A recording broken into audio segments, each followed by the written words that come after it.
ಹೊಳಲ್ಕೆರೆ ತಾಲೂಕು ಮಟ್ಟದ ಮಹಿಳಾ ವಿಚಾರಗೋಷ್ಠಿ ಕಾರ್ಯಕ್ರಮ ನಡೆಯಿತು. ದೀಪ ಬೆಳಗಿಸುವುದರ ಮೂಲಕ ಕಾರ್ಯಕ್ರಮಕ್ಕೆ ಚಾಲನೆ ನೀಡಿದರು. ಅಧ್ಯಕ್ಷತೆಯನ್ನ ಶ್ರೀಯುತ ಸತೀಶ್, ರೈತ ಸಂಘದ ಅಧ್ಯಕ್ಷರು, ಉದ್ಘಾಟನೆ ಶ್ರೀಯುತ ಸಚಿನ್ ಪಟೇಲ್, PSI ಪೊಲೀಸ್ ಠಾಣೆ ಹೊಳಲ್ಕೆರೆ ಇವರು ಮಾತನಾಡಿದರು. ಶ್ರೀ ಕ್ಷೇತ್ರ ಧರ್ಮಸ್ಥಳ ಕಾರ್ಯಕ್ರಮ ಮಾದರಿಯ ಕಾರ್ಯಕ್ರಮ. ಎಲ್ಲ ಹೆಣ್ಣು ಮಕ್ಕಳು ಸ್ವತಂತ್ರವಾಗಿ ಬದುಕಲು ಆರಂಭಿಸಿದ್ದಾರೆ. ಉನ್ನತ ಸ್ಥಾನಕ್ಕೆ ಹೋಗಲು ಅವಕಾಶವನ್ನು ಕಲ್ಪಿಸಿದ್ದಾರೆ. ಹೆಣ್ಣು ಮಕ್ಕಳು ತಮ್ಮ ರಕ್ಷಣೆಗಾಗಿ ಕಾನೂನು ಸಲಹೆಯನ್ನು ಪಡೆದುಕೊಳ್ಳುವುದು ಉತ್ತಮ ಎಂದು ತಿಳಿಸಿದರು. ಮುಖ್ಯ ಅತಿಥಿಗಳು ಕುಮಾರಿ ಡಾಕ್ಟರ್ BK ಸುಮಿತ್ರಕ್ಕನವರು, ಸಂಚಾಲಕರು ಪ್ರಜಾಪಿತ ಬ್ರಹ್ಮಕುಮಾರಿ ಈಶ್ವರಿ ವಿಶ್ವವಿದ್ಯಾಲಯ ಹೊಳಲ್ಕೆರೆ ಇವರುಗಳು ಮಾತನಾಡಿ, ಮಹಿಳೆಯರು ಸ್ವಾವಲಂಬಿಯರಾಗಲು ಶ್ರೀ ಕ್ಷೇತ್ರ ಧರ್ಮಸ್ಥಳ ಗ್ರಾಮಾಭಿವೃದ್ಧಿ ಯೋಜನೆ ಸಾಕಷ್ಟು ಸಹಾಯ ಮಾಡುತ್ತಿದೆ. ಶ್ರೀಮತಿ ಡಾಕ್ಟರ್ V ಹೇಮಾವತಿ ಅಮ್ಮನವರ ಕಾರಣೀಕರ್ತರು. ಏಕೆಂದರೆ ಮೊದಲು ಹೆಣ್ಣು ಮಕ್ಕಳು ಮನೆಯಿಂದ ಹೊರಗೆ ಬರದೆ ಒಳಗೆ ಇದ್ದು ಯಾವುದೇ ಕಾರ್ಯಕ್ರಮಗಳಲ್ಲಿ ಭಾಗವಹಿಸುತ್ತಿರಲಿಲ್ಲ. ಆದರೆ ಮಹಿಳಾ ಜ್ಞಾನ ವಿಕಾಸ ಕಾರ್ಯಕ್ರಮ ಆಯೋಜನೆ ಮಾಡಿದಾಗಿನಿಂದಲೂ ಪ್ರತಿಯೊಬ್ಬ ಮಹಿಳೆ ತಮ್ಮ ಸ್ವಂತ ಕಾಲಿನಲ್ಲಿ ತಾವುಗಳು ದುಡಿದು ಕುಟುಂಬವನ್ನು ಸಲಹುತ್ತಿದ್ದಾರೆ.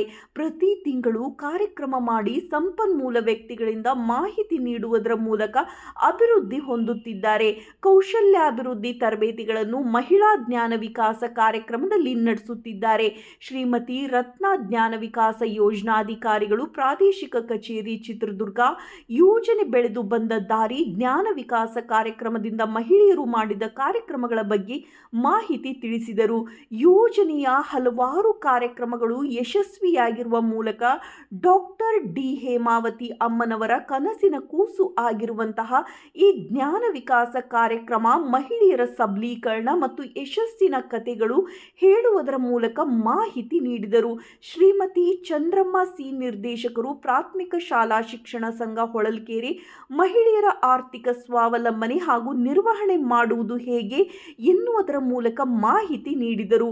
ಜಯಶ್ರೀ ಜ್ಞಾನ ವಿಕಾಸ ಕೇಂದ್ರ ತಾಳ್ಳ ಸದಸ್ಯರು ಶ್ರೀಮತಿ ಲಕ್ಷ್ಮಿ ಅವರು ಕಾರ್ಯಕ್ರಮದಿಂದ ಸದುಪಯೋಗ ಪಡೆದುಕೊಂಡ ಬಗ್ಗೆ, ಮಕ್ಕಳಿಗೆ ಸ್ಕಾಲರ್ಶಿಪ್ ಪಡೆಯುವುದು, ಟೈಲರಿಂಗ್ ಮಾಡುವುದು, ಸೃಜನಶೀಲ ಕಾರ್ಯಕ್ರಮದಲ್ಲಿ ಭಾಗವಹಿಸುವುದು, ಪ್ರತಿ ತಿಂಗಳು ಸಂಪನ್ಮೂಲ ವ್ಯಕ್ತಿಗಳಿಂದ ಮಾಹಿತಿಯನ್ನು ಪಡೆದಿರುತ್ತೇವೆ. ನಾವು ಜ್ಞಾನ ವಿಕಾಸ ಕಾರ್ಯಕ್ರಮ ಮಾಡುವುದರಿಂದ ನಮ್ಮ ಕುಟುಂಬದಲ್ಲಿ ಮತ್ತು ನಮ್ಮೆಲ್ಲ ಸಂಘ ಸದಸ್ಯರಲ್ಲಿ ಖುಷಿಯಿಂದ ಇರುತ್ತವೆ ಎಂದು ತಮ್ಮ ಅನಿಸಿಕೆಗಳನ್ನು ತಿಳಿಸಿದರು.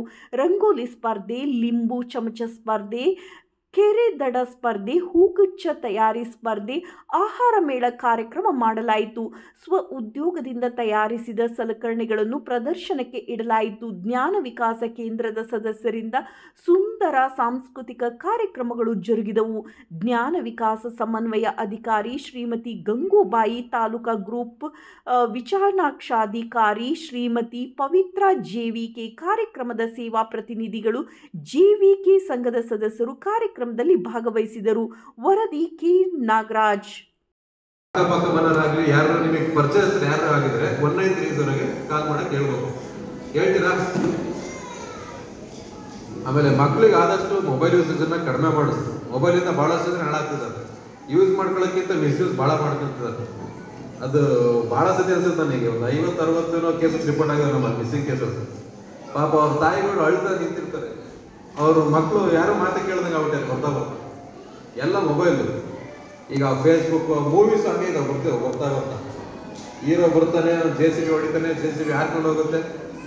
ನೋಡಿದ್ರಲ್ಲ? ಹಾಂ, ಅದೇ ಥರ ಗಿಳಿ ಬೀಳ್ತಿದ್ದಾರೆ ಅಷ್ಟೇ. ಎಡಿಟ್ ಮಾಡೋದು, ಹುಡುಗಿರು ಅದನ್ನ ನೋಡಿ ಅಟ್ರಾಕ್ಟ್ ಆಗೋದು, ಬರೀ ಇವೇ ಆಗ್ತಿದ್ದಾರೆ. ಆದಷ್ಟು ಮೊಬೈಲ್ ಯೂಸೇಜ್ ಕಡಿಮೆ ಮಾಡಿಸ್ರಿ. ನಿಮ್ಮ ಮನೆಯವರಿಗೆ ಮಕ್ಕಳಿಗೆಲ್ಲ ಹೇಳ್ರಿ, ಬೈಕ್ ಹೊಡಿಬೇಕಾದ್ರೆ ಏನೇನು ಟ್ರಾಫಿಕ್ ರೂಲ್ಸ್ ಫಾಲೋ ಮಾಡ್ಬೇಕು ಹೇಳ್ರಿ, ಕಾರ್ ಹೊಡಿಬೇಕಾದ್ರೆ ಏನೇನು ಫಾಲೋ ಮಾಡ್ಬೇಕು ಅಂತ ಹೇಳ್ರಿ. ಆನ್ಲೈನು ಮತ್ತು OTP ಹೇಳ್ದಲ್ಲ, ಏನು ನಂಬರ್ ಹೇಳ್ರಿ?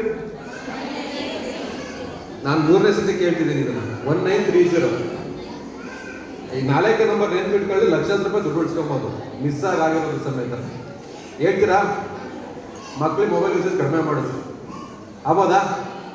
ಸಮಯಾವಕಾಶ ಕಡಿಮೆ ಇದೆ, ನಾನು ಬೇರೆ ಕಡೆ ಹೋಗ್ಬೇಕು. ಹಂಗಾಗಿ ನನಗೆ ಮಾತಾಡೋಕ್ಕೆ ಅವಕಾಶ ಮಾಡಿಕೊಟ್ಟ ಧರ್ಮಸ್ಥಳ ಗ್ರಾಮೀಣ ಅವರಿಗೆ ನಮಸ್ಕಾರ ಮಾಡ್ತಾ ಮಾತು ಮುಗಿಸ್ತೀನಿ. Thank you.